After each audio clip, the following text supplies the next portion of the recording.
Obscured Into Nebulous Dusk is a third full-length album from Coltsblood, a Liverpool, England-based trio, and one that is going to take a little bit of work to describe, because they're essentially a funeral death doom metal band. They're kind of a sludge metal band too, and there's more than just that feeding into their sound. So they're definitely fans of extreme metal. I think John McNulty, the vocalist and bassist, he was in Conan for a while as the vocalist and bassist, so he's a little bit familiar. They played in doom metal bands. Otherwise, the idea behind this early on was something that was, interestingly enough, focused on just sludge metal as in more of a traditional form. Their demo had a lot. It had the screaming feedback of early sludge metal. It had a lot of run-on riffs. It was very much focused about churning out riffs, finding a place to go with it. In interviews early on, they made this point that I really liked. It was about working within their means, working with what they had, and just naturally coming up with it in terms of material and not worrying about the sound,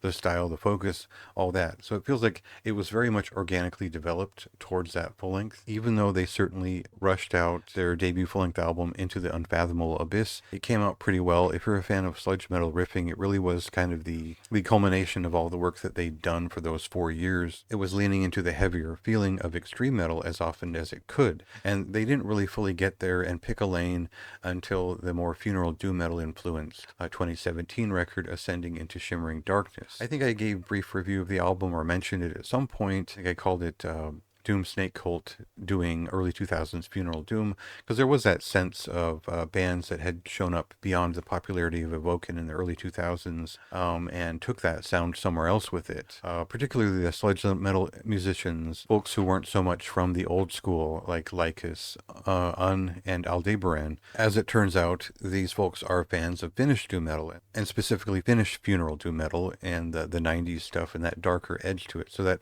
really fed what Ascending into Shimmering Darkness was. It's very much worth going back to and hearing that record, and then jumping over to their split with a Seattle band that are now defunct, and I think some of the members are in Reburied now, a death metal band. Go back to that and listen to what they did on that split, that 12-inch split, and you'll find it bridges what they were doing on back in 2017 and now what they're doing on this new record. We'll cut to a clip here. We'll try to capture some of that sound and that atmosphere in 15 seconds.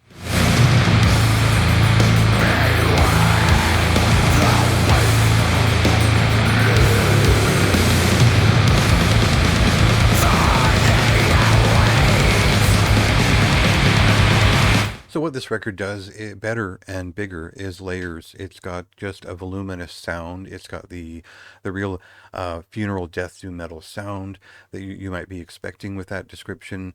I referenced Tyranny, especially their comeback record in the early 2010s, evoking closer to 2005, and Coffins around that same area, where the bigger, heavier, longer ringing doom metal riffs are really part of what they're doing. But funeral doom metal atmosphere is the biggest achievement here in the way that they've added layers, subtle keyboards, different vocal styles, and a real tension that speaks to a fandom of funeral doom metal. They're a little bit heavier on the actual death metal riffs here and there, but it's not really the full point of the album. Atmosphere is a huge part of what makes this record great. That said, I think the drummer is really flexing on this record on a lot of these songs, and it helps add some distinction and finesse to what they're doing. It's something that's different that you don't hear in virtually any funeral doom metal record that you love. There's probably a drum machine or just kind of bad drumming. And so what they brought here is a lot of skill and finesse into funeral doom metal, with a lot of fills and movement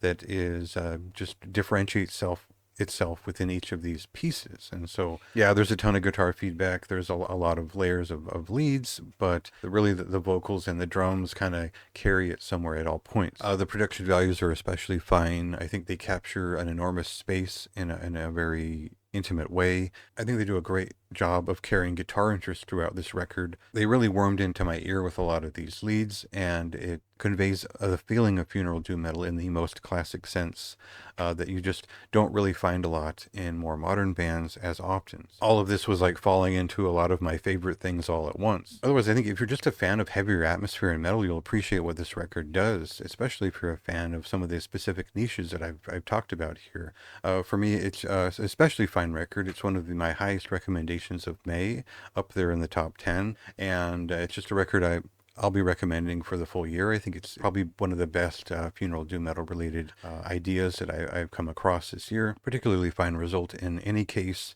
Very much worth recommending. So check it out for yourself. It released on May 30th, and go ahead and read my review for more of my thoughts in depth.